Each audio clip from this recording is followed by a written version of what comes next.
వెళ్ళుచుండగా మేఘం అంధకారంగా ఉండుట వలన పిడుగులతో వర్షం కురియుచున్నందున వారు శ్మశానానికి దారి తప్పి ఒక గుడి వద్దకు చేరుకున్నారు.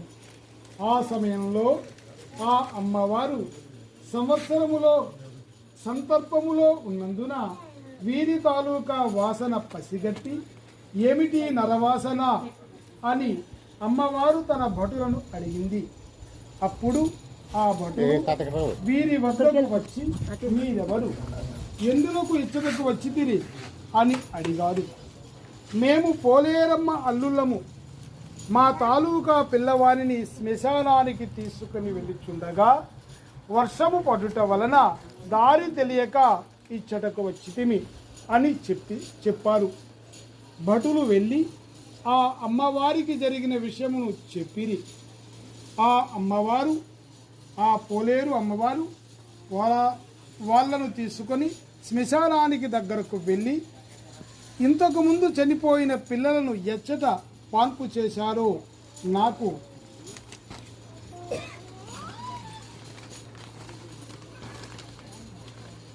చూపమనగా వారు ఆ గుంటలను చూపించారు.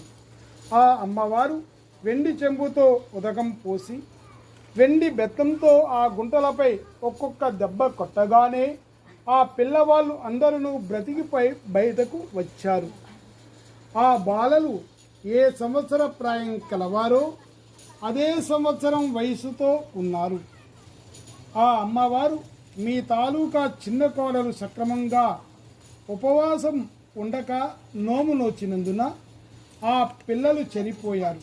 ఇకపై నీవు సక్రమముగా నోము నోచుకోమని చెప్పినది. ఆ అమ్మవారు వారందరినీ దీవించి ఇంటికి పంపింది. ఆ తరువాత ఆ చిన్న కోడలు సక్రమముగా నోము నోచినందున అంతా సవ్యంగా జరిగినది.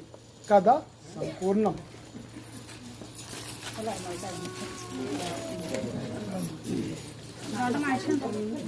లక్ష్మీ క్షీర సంప్రదాయతనయాం శ్రీరంగధామేశ్వరీం దాసీభూత సమస్తదేవనితాం లోకైకదీపాంకురాం శ్రీమన్మందకటాక్షలబ్ధవిభో బ్రహ్మేంద్ర గంగాధరాం త్వాం త్రైలోక్యకుటుంబినీ సరస్వతీం వందే ముకుందప్రియాం శ్రీరామ రామ రామేతి రమే రామే మనోరమే సాసాం దుతుల్యం రామనామ వరాలని రామాయ రామభద్రాయ రామచంద్రాయ వేదసే రఘునాథాయ నాథాయ సీతాయ నమః. హరి ఓం హరి ఓం.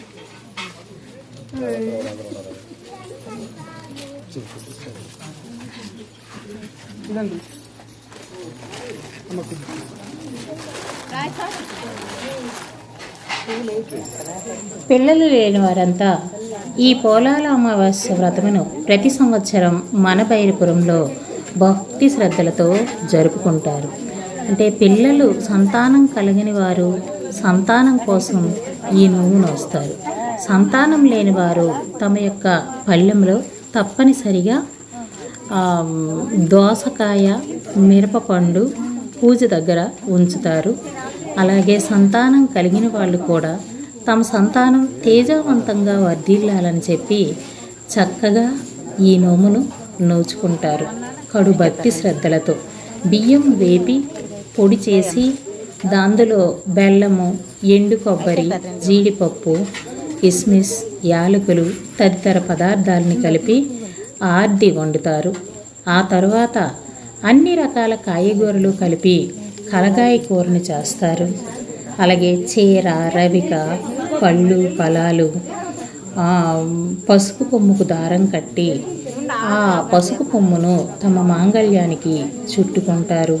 పూజ అక్షతలతో హారతి కర్పూరంతో చక్కగా ఈ పూజను నిర్వహించినటువంటి మన భైరపురం గ్రామవాసులందరికీ ఆ పోలేరమ్మ ఆశీస్సులు ఎల్లవేళలా ఉండాలని, వారి సంతానం దినదిన ప్రవర్ధమానం అవ్వాలని మనసా వాచా కోరుకుంటూ విశ్వభారతీయం యూట్యూబ్ ఛానల్ని అందరూ సబ్స్క్రైబ్ చేసుకుంటారని, లైక్ చేస్తారని, షేర్ చేస్తారని, అలాగే కామెంట్ సెక్షన్లో తప్పనిసరిగా కామెంట్ చేస్తారని మరీ కోరుకుంటూ ఈ కథను విన్నవారులకు, చదువువారులకు మరియు మిగతా గ్రామస్తులకు అనివార్య కారణాల వలన పూజకు హాజరవ్వలేనటువంటి మహిళామణులందరికీ కూడా పోలేరమ్మ ఆశీస్సులు, చల్లని చక్కని దీవెనలు ఎల్లవేళలా లభిస్తాయని కోరుకుంటూ